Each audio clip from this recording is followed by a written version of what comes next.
Mga kababayan nating mga seniors, kung kayo ay 60 taong gulang pataas at nag-aalala kayo kung may maasahan pa ba kayong tulong mula sa gobyerno, pakinggan ninyo ito ng mabuti dahil ngayon ay may dala akong balitang matagal na nating hinihintay. Hindi ito chismis, hindi ito rumor na narinig lang sa palengke o nakita sa isang kahina-hinalang post sa Facebook. Ito ay isang napakahalagang pagbabago sa patakaran ng ating pamahalaan na direktang nakakaapekto sa buhay ninyo at ng inyong pamilya. Ang tinatawag nating Universal Social Pension ay papalapit na sa katotohanan. At kung hindi kayo makinig ngayon, baka malagpasan kayo ng pagkakataong ito. At ang ibig sabihin nito ay pera na inyo pero hindi ninyo natatanggap. Isipin ninyo ito. Isang buwan ng tulong mula sa gobyerno. Hindi na kailangang pumila sa SSS o GSIS. Hindi na kailangang magpakita ng contribution records at hindi na kailangang patunayan na dukha kayo para sa maraming senior na hindi naka-enroll sa SSS or GSIS dahil nagtatrabaho sila bilang magsasaka, mangingisda o kaya naman ay mga kasambahay. Ito ang sagot sa inyong dasal. Ngayon ay sasabihin ko sa inyo kung sino ang talagang matatanggap nito. Magkano ang makukuha ninyo? Kailan kayo magsisimulang makatanggap? At ang pinakamahalagang bagay, kung paano ninyo ito makukuha nang hindi kayo manloloko. Una sa lahat, pag-usapan natin kung ano ba talaga ang Universal Social Pension at bakit ito iba sa lahat ng programa na alam na natin. Kasi marami sa inyo ang pamilyar na sa social pension na ibinibigay ng DSWD yung tinatawag na Indigent Senior Citizen Pension. Pero ang problema doon, hindi lahat ng senior ay nakakakuha. May mga kondisyon, kailangan kang hindi naka-enroll sa SSS or GSIS. Kailangan kang mahirap ayon sa kanilang listahan. At ang mas malaking problema, madalas ay hindi sapat ang budget ng gobyerno kaya maraming karapat-dapat na seniors ay naiwan sa listahan. Taon-taon, dumadami ang mga bata na umaasa sa lolo at lola nila pero ang pensyon ay hindi sumasaklaw sa lahat. Ang bagong Universal Social Pension ay nag-aalis ng mga kondisyong iyon. Universal ang salita as iyon ang susi. Nangangahulugang sa prinsipyo lahat ng Filipino senior na nagtatamo ng tamang edad ay magiging karapat-dapat. Kahit may SSS ka, kahit may GSIS ka, kahit meron kang ibang pinagkukunan ng kita, ang layunin ay tiyaking walang maiiwan, walang makakalimutan, at walang makulangan. Ito ang pinakamalaking pagbabago sa social protection ng ating mga lolo at lola sa loob ng maraming dekada. Ngayon, mahalaga na maging malinaw tayo rito. Ang batas ay nasa proseso pa rin ng pagpapatupad. Ang Kongreso ay nagpasa na ng panunakalang batas at ang Pangulo ay nagpahayag ng suporta. Pero ang mga detalye ng implementing rules, yung eksaktong halaga, yung eksaktong proseso ng pag-apply, ay kinukumpleto pa ng mga ahensya. Kaya ang gagawin natin ngayon ay ipaliliwanag ko sa inyo ang lahat ng alam natin ngayon para handa kayo sa sandaling maging opisyal na ang lahat. Ngayon ang tanong na siguradong nasa isip ng bawat isa sa inyo, magkano ang kasalukuyang social pension ng DSWD ay nagbibigay ng 500 bawat buwan sa mga indigent seniors? Marami ang nagsasabi na napakaliit nito, lalo na sa panahon ngayon na kahit 1 kilong bigas ay 50p5 na. Ang bagong Universal Social Pension ay may target na 1,000 bawat buwan bilang panimulang halaga, doble ng dati. Hindi ito malaking halaga sa papel pero isipin ninyo ang kahulugan nito sa isang lolo na nakatira sa probinsya na ang pangunahing gastos ay pagkain at gamot. Ang 1,000 bawat buwan ay 12,000 bawat taon. Iyon ay maaaring makapagbayad ng 3 buwan ng maintenance medicine. Iyon ay maaaring makabili ng bigas para sa 2 buwan. Para sa isang senior na wala ng ibang kinikita, iyon ay pagkakaiba ng kumain o hindi kumain. May mga mambabatas din na nagtataguyod ng mas mataas na halaga. May mga panukala pa para sa 2,000 hanggang 3,000 sa hinaharap lalo na kung mapapatibay ng ating gobyerno ang pondong kinakailangan. Pero huwag tayong maaga. Simulan nating maunawaan ang 1,000 bilang basehan at pagmasdan natin kung paano ito lalago sa mga darating na taon. Isang bagay na, kailangan ninyong malaman kung kayo ay kasalukuyang tumatanggap ng DSWD Social Pension na 500, hindi kayo matatanggalan nito. Sa ilalim ng transition, ang mga kasalukuyang benepisyaro ay otomatikong ia-upgrade sa bagong halaga. hindi kayo kailangang mag-apply muli. Pero para sa mga bagong benepisyaro, mga seniors na hindi pa kasama sa listahan, kailangan ninyong mag-register at tatalakayin ko iyon sa susunod na bahagi. Pag-usapan natin ang pinakamahalaga, sino ang karapat-dapat. Sa ilalim ng Universal Social Pension, ang pangunahing kondisyon ay simple. Filipino citizen ka, 6 taong gulang ka o higit pa at nakatira ka sa Pilipinas. Gaano kasimple ang prinsipyo nito? Hindi na tinanong kung mayaman ka o mahirap. Hindi na tinanong kung nagbayad ka ng SSS o hindi. Hindi na tinanong kung nagtatrabaho ka pa o wala. Pero may ilang mahalagang detalye na kailangan ninyong maunawaan.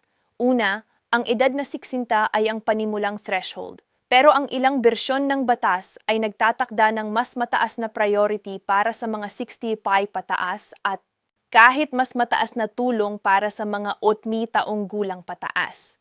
Kaya kung ang inyong lolo o lola ay otnitan na mas maaga silang mapapabilang sa sistema at posibleng mas mataas ang kanilang matatanggap. Pangalawa, may tanong tungkol sa mga senior na kasalukuyang may SSS o GSIS pension. Ang sagot ay oo. Maaari pa rin kayong maging eligible para sa Universal Social Pension kahit meron kayong ibang pensyon.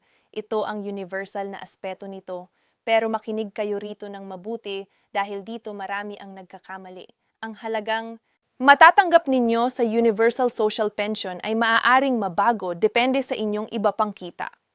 May tinatawag na means testing component sa ilang bersyon ng batas na maaaring magbawas ng halaga para sa mga seniors na mayroon ng mataas na kita mula sa ibang pinagkukunan.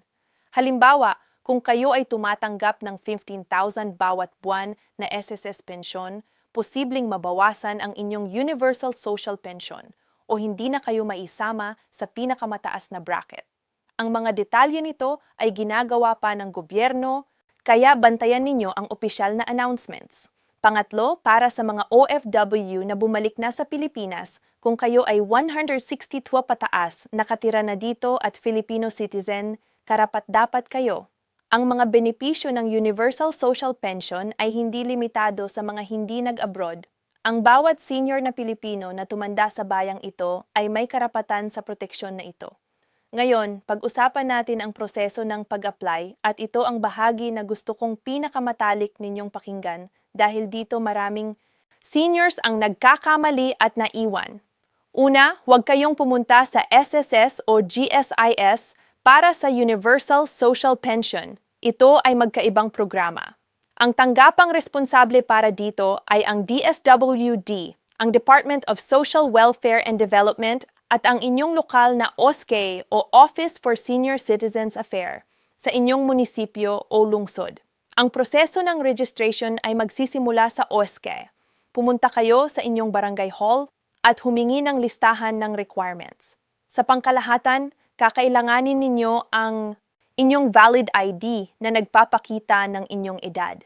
Maaari itong maging senior citizen ID, passport, birth certificate o kahit simpleng barangay clearance na may nakalagay na inyong petsa ng kapanganakan. Kakailanganin din ng isang proof of residency, maaaring utility bill o barangay certificate at kailangan ang inyong bank account number o e-wallet information para sa direktang pagpapadala ng benepisyo. Ngayon, para sa mga senior na wala pang bank account at marami kayo, huwag kayong mag-alala. Ang gobyerno ay nagtatrabaho kasama ang GCash, Maya at iba pang digital wallets para gawing mas madali ang proseso. Pero kung hindi kayo pamilyar sa mga e-wallet, makakatulong ang inyong mga anak o apo na iset up ito para sa inyo. Huwag hayaan ng kahirapan sa teknolohiya na pumigil sa inyo na makuha ang inyong benepisyo. Isang babalain, mag-ingat kayo sa mga taong lalapit sa inyo at sasabihing sila ay tumutulong para sa pag-apply, lalo na kung hihilingin nila ng bayad. Ang pag-apply sa Universal Social Pension ay libre, walang bayad, walang processing fee. Kung may humingi sa inyo ng pera kapalit ng tulong sa pag-apply, iyon ay scam. Iulat ninyo iyon sa inyong barangay captain o sa DSWD. Marami sa inyo ang magtatanong kailan. At naiintindihan ko ang pagkabigo na nasa likod ng tanong na yon dahil maraming programa ang inanunsyo pero matagal bago maisagawa. Para maging tapat sa inyo, ang implementasyon ay magsisimula ng paunti-unti. Ang kasalukuyang DSWD Social Pension Beneficiaries, ang mga pa-500 na tatanggap ngayon ay ang unang maa-upgrade. Pagkatapos, ang mga bagong applications ay ipoproseso ayon sa pagkakasunod-sunod ng pag-register. Anong pinakamagandang gawin ninyo ngayon ay mag-register na agad sa inyong OSCA.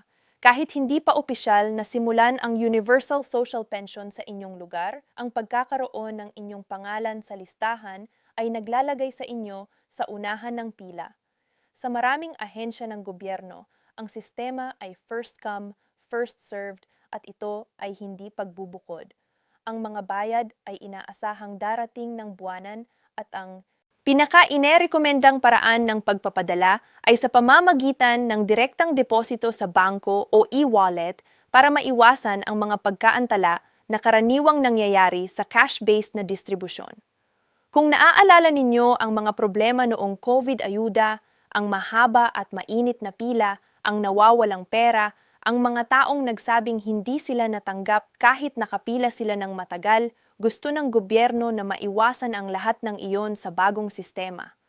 Ngayon ay pag-usapan natin ang mga bagay na hindi karaniwang sinasabi ng ibang tao, ang mga nakatagong benepisyo, at ang mga posibleng pitfalls na kailangan ninyong malaman. Una, ang Universal Social Pension ay hindi subject to income tax. Iyan ay malinaw sa batas. Ito ay isang social welfare benefit, hindi kita. Kaya hindi ninyo kailangang ideklara ito sa inyong ITR kung sakali. Pangalawa, ang pagtanggap ng Universal Social Pension ay hindi magbabawas sa inyong SSS o GSIS pension. Ang dalawa ay magkasamang matatanggap. Ang isa ay hindi magkakansela ng isa.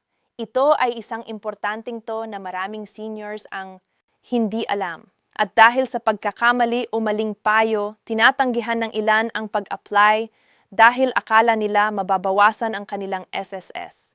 Pangatlo, kung kayo ay may karamdaman, halimbawa ay may disability or bedridden, mayroon pang dagdag na benepisyo na maaari kayong mag-apply bilang karagdagan sa pensyon.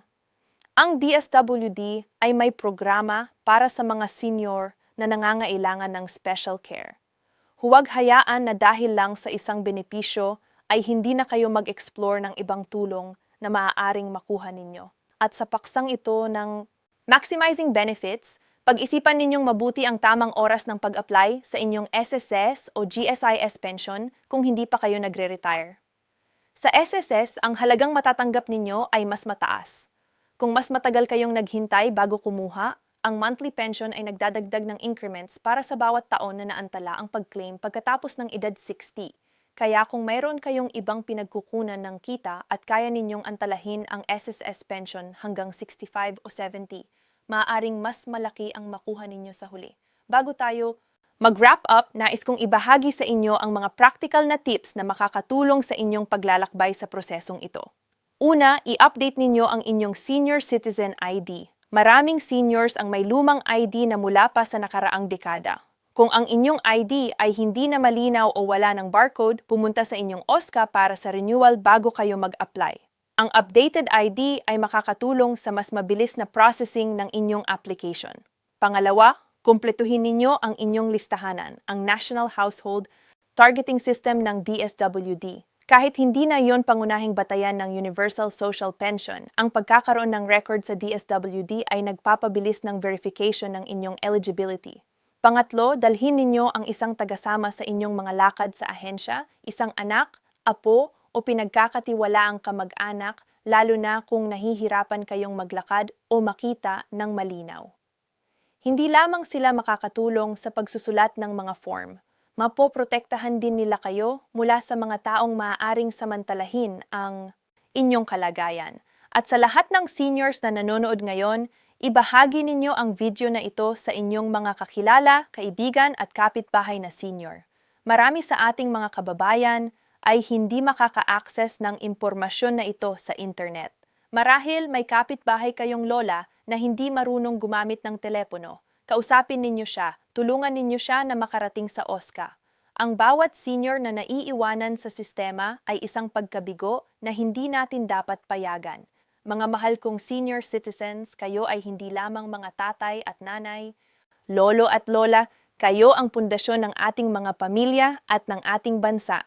Ang Universal Social Pension ay hindi handout. Ito ay pagkilala ng ating gobyerno sa lahat ng taon ng inyong pagsisikap, sakripisyo at pagmamahal sa inyong pamilya at sa bansang ito. Kaya huwag kayong mahiya na i-claim ang benepisyong ito. Ito ay inyo. Inyo ito ng batas. Inyo ito ng karapatang palad. Kung may mga katanungan kayo, ilagay ninyo sa comment section at susubukan naming sagutin ang bawat isa.